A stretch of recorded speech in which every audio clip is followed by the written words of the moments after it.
Assalamualaikum warahmatullahi wabarakatuh. Hai everyone. Semoga kita selalu berada dalam keadaan sehat dan jangan lupa untuk bahagia ya. Perkenalkan, saya Salwa Alfitriana dengan NPM 210510150 dari kelas Manajemen 6D, Fakultas Ekonomi dan Bisnis Universitas Majalengka, akan mempresentasikan studi kasus pada perusahaan PT Nyonya Menir. Baik, di sini ada table of contents atau daftar isi, ada 3. Yang pertama di sini ada sejarah PT Nyonya Menir. Selanjutnya yang kedua ada tahun berdirinya produk, dan yang ketiga atau yang terakhir ada kasus ekonomi manajerial perusahaannya. Sejarah perusahaan PT Nyonya Menir dinyatakan pailit oleh pengadilan pada tahun 2017 silam. Berdiri selama 98 tahun, Pengadilan Niaga menyatakan pailit pada perusahaan jamu PT Nyonya Menir tersebut lantaran dinilai tidak menunaikan kewajibannya. Jamu Jawa asli cap Nyonya Menir memang sudah akrab di telinga masyarakat Indonesia. Perusahaan yang sudah berdiri sejak tahun 1919 tersebut berpusat di Semarang, Jawa Tengah. PT Nyonya Menir didirikan oleh Nyonya Menir yang terlahir dengan nama Lau Ping Nio. Awalnya, perusahaan ini bernama Jamu Cap Potret Nyonya Menir. Lalu, pada tahun 1990-an, perusahaan mengalami perkembangan yang begitu pesat yang membawa nama Nyonya Menir kian melambung di dunia peracikan jamu tradisional.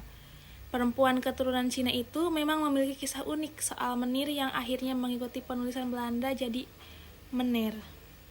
Penamaan menir tersebut lantaran sang ibu yang mengidam beras menir saat mengandung Lau Ping Nio. Beras menir merupakan sisa butir halus penumbukan padi, alhasil Lau Ping Nio pun dinamakan menir. Sejak kecil, menir selalu bertugas merawat tanaman yang dinilai berkhasiat. Dia juga banyak mendapat pendidikan soal rumah tangga dari ibunya. Waktu pun terus berlalu dan Menir yang berusia 17 tahun menikah dengan seorang pria asal Surabaya. Pria itu bernama Ong Bian Wan. Pemuda tersebut berprofesi sebagai pedagang. Sejak menikah, Menir pun memiliki julukan sebagai Nyonya Menir. Pernikahan keduanya harus berada dalam masa kelam lantaran sang suami menderita sakit perut yang diduga sariawan usus. Nah, saat itu tak satu pun tenaga kesehatan yang mampu menyembuhkannya. Karena kesulitannya mendapatkan tenaga medis yang ahli, Menir mencoba untuk meramu jamu Jawa yang diajarkan oleh orang tuanya. Tanpa disangka, Ong Bian Wan pun sembuh dari sakitnya. Jamu yang diracik Menir merupakan obat tradisional pertama yang berhasil menyembuhkan sariawan usus. Kegiatan Menir membuat jamu pun terus berlangsung untuk menyembuhkan warga sekitar. Yang sakit seperti sakit kepala, masuk angin, hingga demam berdarah. Menir pun melakukan usaha tersebut sendiri dan mengantarkan pesanan jamunya secara langsung ke rumah para konsumen. Ciri khas jamunya terletak pada alat yang digunakan dan warisan resep jamu dari orang tuanya. Pembuatan jamu tersebut memang tidak lepas dari penggunaan tumbuhan, akar, bunga, maupun kulit kayu. Pada tahun 1919, Menir bersama keluarganya mendirikan perusahaan jamu yang dinamakan Jamu Jawa Asli Cap Potret Nyonya Menir di Semarang. Produk yang terkenal di kalangan masyarakat seperti Galian Putri, Jamu Sariawan, Amurat, Sakit Kencing, Awet Ayu, Gadis Remaja, Susu Perut, Jamu Langsing, Wasir, dan tentu saja ada minyak telon. Jamu Nyonya Menir pun meraih penghargaan pada tahun 1984 dari Ibu Tien Soeharto. Penghargaan tersebut berupa Museum Jamu Nyonya Menir yang berlokasi di Jalan Kaligawe, Semarang. Dalam museum tersebut terdapat berbagai bahan racikan jamu dan sejumlah patung perempuan yang tengah berdiri menumbuk racikan jamu. Selain itu, terdapat koleksi foto pribadi Nyonya Menir. Tahun 2015, jamu tersebut meluas hingga ke Taiwan setelah sebelumnya merambah Amerika Serikat, Malaysia, Brunei, Australia, dan Belanda. Menir sengaja memasang foto dirinya sendiri di setiap kemasan jamu yang dipesan oleh konsumennya. Foto tersebut seolah tidak pernah berubah sejak berdirinya perusahaan jamu tersebut, yakni seorang perempuan yang tersenyum tipis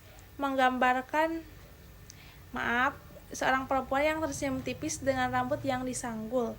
Dari foto tersebut terlihat juga dirinya masih muda dan menggambarkan seorang perempuan yang sehat dan cantik alami. Selain itu juga dia menilai jika barang jualannya adalah salah satu merek yang berkualitas. Selanjutnya ada tahun berdirinya produk. Nah, produk atau PT Nyonya Menir ini berdiri pada tahun 1919 dengan produk jamunya itu ada jamu Galian Putri, jamu Sariawan, Amurat, sakit kencing, sehat wanita, pria sehat, Galian rapet, bibit, mekarsari, Galian jamu habis bersalin, awet ayu, gadis remaja, susut perut, jamu langsing, wasir, dan tentu saja minyak telon.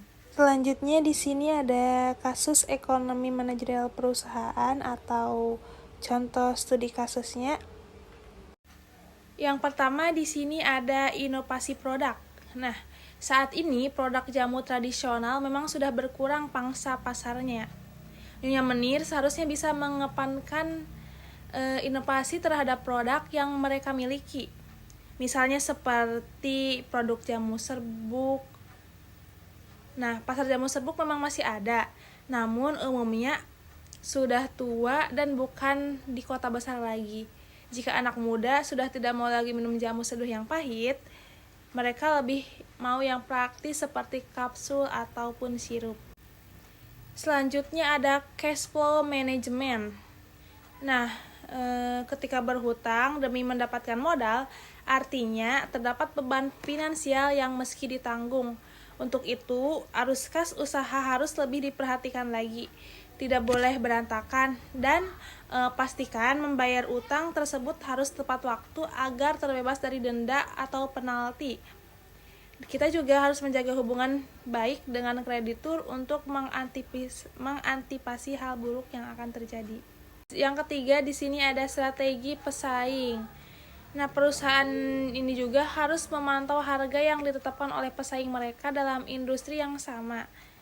Mereka perlu menentukan apakah akan mengikuti harga pesaing, menetapkan harga yang lebih rendah atau lebih tinggi untuk membedakan diri mereka, atau menggunakan strategi lain untuk bersaing.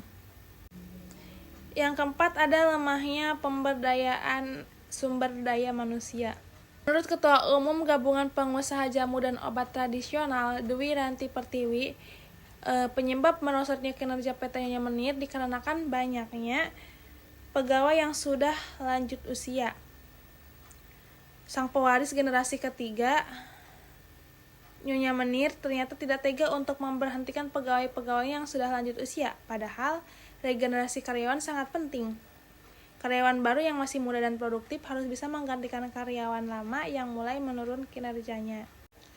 Kesimpulannya yaitu dalam studi kasus ini adalah tingkat efisiensi biaya produksi pada PT Nyonya Menir Semarang kurang efisien karena terdapat variasi biaya standar dengan realisasi biaya.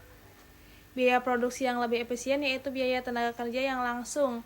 Saran yang dapat disimpulkan yaitu perusahaan selalu mengupdate data-data yang berkaitan dengan biaya produksi, misal harga bahan baku, serta menetapkan standar biaya sebagai alat pengendalian biaya produksi. Baiklah, demikian presentasi dari saya. Untuk selanjutnya di sini ada daftar pustakanya, bisa teman-teman lihat. Mohon maaf atas segala kekurangan dan keterbatasan saya, dan terima kasih atas perhatiannya. Kurang dan lebihnya mohon maaf. Akhir kata, wassalamualaikum warahmatullahi wabarakatuh.